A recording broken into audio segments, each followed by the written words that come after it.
Car में बैठे हुए जो लोग हैं, जो चाहे प्रधानमंत्री और चाहे उनका पूरा मंत्रिमंडल और चाहे बीजेपी के बड़े आला अधिकारी हैं, पदाधिकारी हैं, वो अगर ऐसा नहीं कर रहे हैं तो कहीं ना कहीं जो अगर वो ऐसा नहीं कर रहे हैं तो कहीं ना कहीं उनकी इस बात से इस काम से ये स्पष्ट है कि वो हिटलर साई जो उनके मन मस्तिष्क में है, वो एक महिला विरोधी हैं, दलित विरोधी हैं, पिछड़ा विरोधी हैं, मुस्लिम विरोधी हैं। और इस देश की राष्ट्रपति चूंकि महिला है और महिला भी शेड्यूल ट्राइब है, जिसको राष्ट्रपति बनने से पहले जिसका शुद्धिकरण किया गया हो गद्दी पर बैठने से पहले, कुर्सी पर बैठने से पहले, उस महिला के हाथों से ब्राह्मणी संस्था परंपरा के अनुसार, उस महिला के हाथों से क्या नाम है सनातनी परंपराओं के अनुसार, तो कहीं ना कहीं इस देश में पिरले आ जाएगी। इस देश का जो ब्राह्मणवाद है वो अपने आप को कैसे माफ कर पाएगा कि आपने एक शूद्र महिला के हाथ, महिला और वो भी शुद्ध समाज की, कि उसके हाथों से पार्लियामेंट का जो है वो उद्घाटन कर दिया। तो ये सरकार पूर्णतः महिला विरोधी है, दलित विरोधी है। और ये जो डिसीजन है कि 28 मई को नए पार्लियामेंट का उद्घाटन जो है वो प्रधानमंत्री जी खुद अपने हाथों से कर रहे हैं, तो अपने मुंह मिट्टी मियाँ बनने वाली बात है। तो वो खुद 9 साल का उनका इतिहास इसी प्रकार का रहा है, अपने अपने बड़े बड़े होर्डिंग लगाना, पोस्टर लगाना, प्रचार करना, चीज़ों को बड़ा चला करके पेश करना, तो ये उनकी आदत में शुमार है, इसमें कोई बड़ी बात नहीं है। और दो ही सवाल फिर मैं रिपीट करता हूँ, वही बात रिपीट करता हूँ कि वो महिला विरोधी हैं, दलित विरोधी हैं, पिछड़ा विरोधी हैं, मुस्लिम विरोधी हैं। और यही कारण है कि चाहे तो आज वर्तमान में नई पार्लियामेंट का उद्घाटन करने का मामला हो तो उसमें द्रौपदी मुर्मू को दूर किया गया। पिछले दिनों इनसे पहले जो राष्ट्रपति थे रामनाथ कोविंद साहब, उनको राम मंदिर के भूमि पूजन से दूर किया गया क्योंकि वो भी दलित और शूद्र थे। तो ये स्पष्ट है और ये इस देश के लोगों को समझना चाहिए। ये 28 तारीख की ये जो सवाल है ना आपका, ये सवाल आधा अधूरा है। पूरा सवाल ये है कि प्रधानमंत्री जी चाहते क्या हैं। देश की प्रथम नागरिक महिला जो राष्ट्रपति है इस देश की, उनका राइट है कि वो देश में लोकतंत्र के मंदिर का उद्घाटन करें।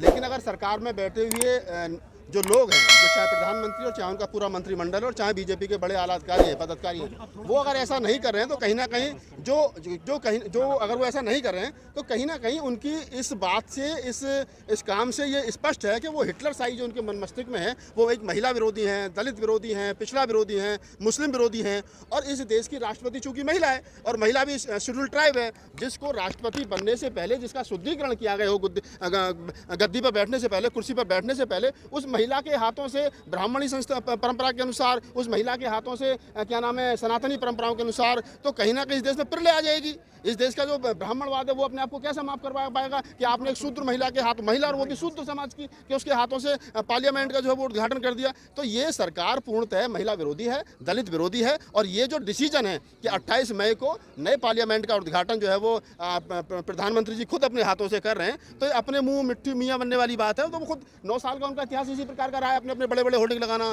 पोस्टर लगाना, प्रचार करना, चीज़ों को बड़ा चला करके पेश करना, तो ये उनकी आदत में शुमार है, इसमें कोई बड़ी बात नहीं है। और दो ही सवाल फिर मैं रिपीट करता हूँ, वही बात रिपीट करता हूँ कि वो महिला विरोधी हैं, दलित विरोधी हैं, पिछड़ा विरोधी हैं, मुस्लिम विरोधी हैं। और यही कारण है कि चाहे तो आज वर्तमान में नई पार्लियामेंट का उद्घाटन करने का मामला हो तो उसमें द्रौपदी मुर्मू को दूर किया गया। पिछले दिनों इनसे पहले जो राष्ट्रपति थे रामनाथ कोविंद साहब, उनको राम मंदिर के भूमि पूजन से दूर किया गया क्योंकि वो भी दलित और शूद्र थे। तो ये स्पष्ट है और ये इस देश के लोगों को समझना चाहिए। ये 28 तारीख की निश्चित क्यों नहीं? 28 तारीख निश्चित इसलिए, वो आप सबको पता है कि वीर सावरकर जो इनके वीर हैं, उनका क्या नाम है जन्मदिन है। और वो इस देश में जब हिंदू राष्ट्र बनाने की बात चल रही है तो इनके लिए तो हिंदू राष्ट्र में उससे बड़ा देवता कोई है नहीं, वीर सावरकर से बड़ा देवता कोई नहीं है। कभी उसको ये बुलबुल पर उड़ा देते हैं, कभी कुछ कर देते हैं। अब ऐसे माफ़ी मांगने वाले लोग, अंग्रेजों को चिट्ठी लिखने वाले लोग, अंग्रेजों की पेंशन पर पलने वाले लोग, अगर इस उनके जन्मदिन पर लोकतंत्र के मंदिर का उद्घाटन होगा तो आप समझ लीजिए सरकार कितनी निर्लज है।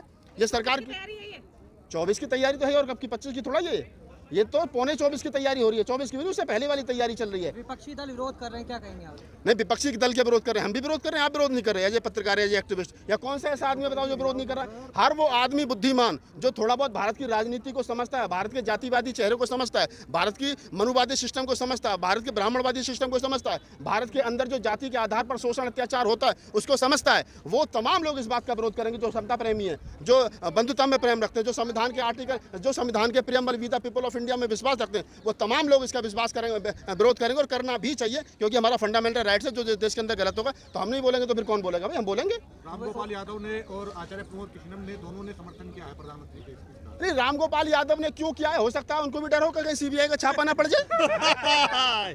प्रमोद आचार्य कांग्रेस के, जितना मैं समझता हूँ, हो सकता है उनको भी पता हो, उनके भी कहीं किसी मठ में 10-20-50 करोड़ और हो सकता है। अभी तो नया मामला चल रहा है 2000 के नहीं, अभी तो नया मामला और है। अभी तो नया मामला है कि 2000 के नोट भी तो बदलवाने, जो 2000 के नोट हैं वो भी तो बदलवाने, तो वो भी प्रधानमंत्री से दुश्मनी करके तो बदले नहीं जाएंगे। हिसाब से ओम बिरला को करना चाहिए। नहीं, ओबीसी कह रहे हैं कि ओम बिरला को करना चाहिए, तो वो तो ओम बिरला तो लोकसभा के अध्यक्ष हैं, फिर राज्यसभा के अध्यक्ष, जो राज्यसभा उसका भी अध्यक्ष होना चाहिए जो उपराष्ट्रपति होता है। ये कहना कि ओम बिरला को करना चाहिए या उपराष्ट्रपति को करना चाहिए, क्योंकि वो क्या बड़े सदन के अध्यक्ष होते हैं उपराष्ट्रपति जो होते हैं। तो ये कहीं ना कहीं बेईमानी है। और हम ये कह रहे हैं कि इस देश में महिलाओं को हजारों साल तक सम्मान नहीं मिला, दलितों को सम्मान नहीं मिला, पिछड़ों को सम्मान नहीं मिला। तो जिन लोगों को हजारों साल तक हाशिए पर रखा गया, पानी पीने नहीं दिया गया, रोड पर चलने नहीं दिया गया, मंदिरों में घुसने नहीं दिया गया, कुओं से पानी खींच करके नहीं पीने दिया गया, जाति सूचक शब्दों का इस्तेमाल करके उनको अपमानित किया गया। और महिलाओं की तो इतनी दुर्दशा रही कि आज भी आपने देखा होगा मनीषा वाल्मीकि हत्याकांड, हाथरस वाला, कि किस प्रकार से एक दलित महिला का पहले बलात्कार किया गया, फिर बाद में सरकार की देखरेख में पेट्रोल छिड़क करके उसको जला दिया गया। तो जिस देश के अंदर आधी आबादी महिला को आज भी मनुवादी मानसिकता के लोग इस कदर इस नजरिए से देखते हो, तो मेरा कहना है कि हमारी देश की जो प्रथम व्यक्ति हैं, प्रथम महिला राष्ट्रपति हैं द्रौपदी मुर्मू जी, वो महिला भी हैं और उसके ऊपर से फिर वो शेड्यूल ट्राइब कम्युनिटी से आती हैं। तो मेरा तो यही है कि भाई उनके हाथों से उसका संसद भवन का उद्घाटन होना चाहिए, जिससे देश का भी गौरव बढ़ेगा। और हम एक मैसेज देने में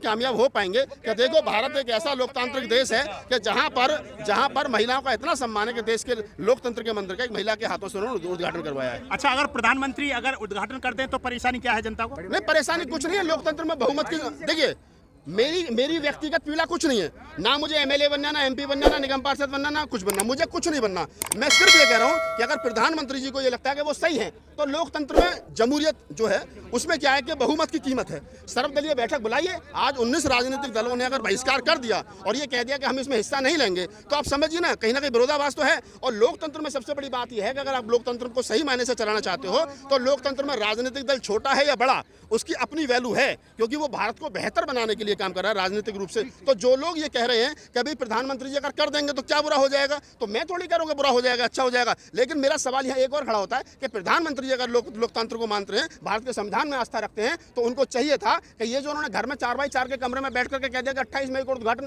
किससे पूछा था भाई? तुम्हारे चाचा का पार्लियामेंट? इस देश में हम नहीं रहते और राजनीतिक पार्टियां नहीं है और विपक्षी लोग। तो प्रधानमंत्री जी को चाहिए था कि वो देश में सर्वदलीय बैठक बुलाते, वहां कहते कभी आपका पार्लियामेंट बनकर के तैयार हो गया, अब ये तय कर लिया जाए कि इसका उद्घाटन कब किया जाएगा। तब सब लोग मिलकर के कहते हैं कि इसका उद्घाटन 14 अप्रैल को कर लो, अम्बेडकर जयंती है 6 दिसंबर को कर लो, गांधी जयंती पर कर लो, अरे किसी ऐसे महापुरुष के लिए कर लो जिसने देश के लिए कुछ करा हो। डॉक्टर अम्बेडकर जिसने भारत का संविधान बनाया, जो लोकतंत्र के क्या नाम है भीष्म पितामह कहे जाते हैं, उनको दरकिनार करके और एक ऐसे आदमी के जन्मदिन पर इस देश के लोकतंत्र के मंदिर का उद्घाटन किया जा रहा है जिसको माफी वीर कहा जाता है। तो ये शर्मनाक है, ये नहीं होना चाहिए। संविधान के खिलाफ, इसका मतलब संविधान के खिलाफ है प्रधानमंत्री। तो ये मैं थोड़ी कर रहा हूँ, जब संविधान यहीं जलाया गया तो जब कहाँ थे तुम सब लोग? नहीं सुनिए, जब प्रधानमंत्री जी जब यहीं पार्लियामेंट स्ट्रीट पे भारत का संविधान जलाया गया था, वो लोग खुले घूम रहे हैं। आज तक पता नहीं उनके उस मुकदमे में क्या हुआ है और सरकार के कान पर जू तक नहीं रहेंगी थी। तो कौन से लोग थे वो जो भारतीय संविधान मुर्दाबाद और डॉक्टर अम्बेडकर मुर्दाबाद के नारे लगा रहे थे?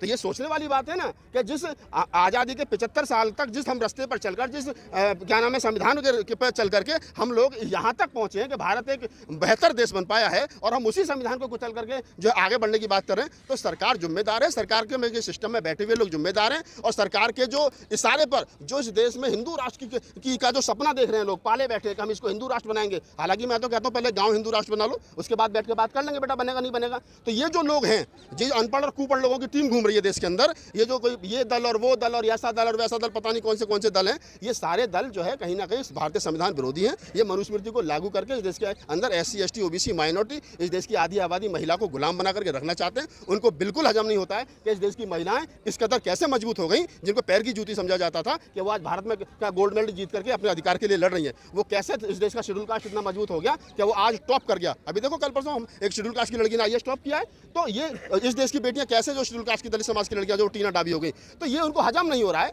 और इसी के लिए वो दिन प्रतिदिन आए दिन नए कुछ ना कुछ सुगुबा छोड़ते हैं, और वो चाहते हैं कि इस पार्लियामेंट का मुद्दा जो है ये सुप्रीम कोर्ट गया, वही सुप्रीम कोर्ट जिसके फैसले को बदलने के लिए सरकार जो है अभी ऑर्डिनेंस लेकर आई थी। अगर सुप्रीम कोर्ट विपक्षी दलों के हक में फैसला दे भी देता है, तो क्या गारंटी है कि इसके खिलाफ ऑर्डिनेंस नहीं आए? देखिए इन फ्यूचर क्या होगा, बहुत सारी चीजें भविष्य के गर्भ में हैं। तब तक सुप्रीम कोर्ट का कोई डिसीजन नहीं होगा। ये तो वही वाली बात होगी कि कल ऐसा नहीं होगा तो वैसा हो सकता है। ये आप और मैं बैठ करके कयास लगा रहे हैं, लेकिन जब सुप्रीम कोर्ट का कोई डिसीजन आएगा, सुप्रीम कोर्ट कोई डिसीजन सुनाएगा, हालांकि मुझे पता है सुप्रीम कोर्ट का भी डिसीजन क्या आएगा, वो आपको भी पता है और मुझे भी पता है। होना वही है जो चाचा चाहेंगे, होना वही है देश के अंदर जो चाचा चाहेंगे, नरेंद्र दामोदर दास मोदी चाहेंगे। अगर उनको 28 मई को वीर सावरकर के जन्मदिन पर पार्लियामेंट का उद्घाटन करना है तो 99.9% वही होगा। 0.1% में इसलिए नहीं कहता, कोई 6-7 दिन हो सकता है मैं नहीं रहूँ कहने सुनने के लिए, हो सकता है आप सवाल पूछने के लिए ना रहो। तो ये बहुत सारी चीज़ें हैं। हम लोग ऐसे माहौल में अपना जीवन जी रहे हैं कि जहाँ कल किसके साथ क्या हो जाए, कहाँ गाड़ी पलट जाए, कहाँ किसको गोली लग जाए, ये बहुत बड़ी बात नहीं है। तो इसलिए मैं मणिपुर में मैं थोड़ी कह रहा हूँ कि सरकार का सुप्रीम कोर्ट पे नियंत्रण है। अरे भाई, जब इस देश के अंदर मंदिर पर फैसला सुनाने वाले जज के खिलाफ पहले एक लड़की से झूठी कंप्लेंट करवाई जाती हो यौन शोषण की, बाद में उससे बैठ करके बात करवाया जाता है, हिंदू मंदिर के पक्ष में फैसला सुनवाया जाता है और बाद में नाम के तौर पर राज्यसभा सांसद भेजा जाता हो, तो ये मैं थोड़ी कर रहा हूँ, तो दिख रहा है। ये तो सरकार के इशारे पे सारा कुछ हो रहा है, मेरे और तुम्हारे कहने से थोड़ी हो रहा है। सुप्रीम कोर्ट की अगर विश्वसनीयता गिरी है तो सुप्रीम कोर्ट उसके लिए खुद जिम्मेदार है, माननीय सुप्रीम कोर्ट खुद जिम्मेदार है। कि सरकार यह भी दिखाने की कोशिश कर रही है कि जो सर्वोच्च पद है वो पीएमओ के अंडर काम करता है। मैं थोड़ी कह रहा हूँ, अच्छा मेरी नहीं, बिल्कुल मैं मुझे अकेले को नहीं लगता है। जो इस देश के अंदर लोकतांत्रिक ढांचे को समझता है, जो आदमी, जो व्यक्ति थोड़ी बहुत समझ रखता है, जो आदमी ये समझता है कि ये जो सिस्टम चल रहा है, वो प्रत्येक व्यक्ति समझता है कि ये सब कुछ सरकार के इशारे पर हो रहा है। और अगर सरकार के इशारे पर नहीं होता तो मैं यहाँ खड़े होकर के बोल रहा हूँ जंतर मंतर पर पूरी जिम्मेदारी के साथ में, आप लिख लीजिए, ये जो बेटियां यहाँ बैठी हैं ना, गोल्ड मेडलिस्ट हैं, मजबूत परिवार से आती हैं, मजबूत जातियों से आती हैं, पैसे वाली हैं, सब कुछ है, इनको अपने यौन शोषण पर FIR कराने के लिए सुप्रीम कोर्ट का दरवाजा खटखटाना पड़ा। और जिस आदमी के खिलाफ मुकदमा दर्ज हुआ है वो हंस करके टीवी चैनलों पर बैठ करके इंटरव्यू दे रहा है और एंकर ऐसे पूछ रहे जैसे इनके जीजाजी लगते हुए, ठीक है ना। तो आप इस चीज को समझिए, यही काम अगर किसी गरीब ने, मजदूर ने कर दिया होता तो अब तक तो भाई साहब ट्रैक्टर चल गया होता, बाबा का बुलडोजर चल गया होता और मुंह से ही गोली चल गई होती। तो सिस्टम सरकार के अकॉर्डिंग काम कर रहा है, ये नो डाउट। नागपाल जी, आप भी ऐसी सरकारों को पूर्ण बहुमत से लाए थे ना, अब पछतावा किस बात? भाई साहब, मैं अपनी बता रहा हूँ, मैं अपनी बता रहा हूँ। मैं इस देश का एक जिम्मेदार नागरिक होने के नाते ये कह रहा हूँ पूरी जिम्मेदारी के साथ में, मैंने बीजेपी को ना आज तक वोट दिया और ना जीवन में दूंगा, नोटा पे दे दूंगा, लेकिन इनको नहीं दूंगा। बीजेपी विरोधी है क्या? बीजेपी विरोधी थोड़ा ही है, बीजेपी हमारे विरोधी है भाई। हम बीजेपी विरोधी, तो जब बीजेपी हमारे कान पे थप्पड़ मारी तो हम उसे दूध पिलाएंगे। बताओ ना रोहित वेमुला कब हुआ, बताओ ना क्या नाम है, कितने कांड हुए, कब हुए? चाचा की सरकार में तो हुई है ना।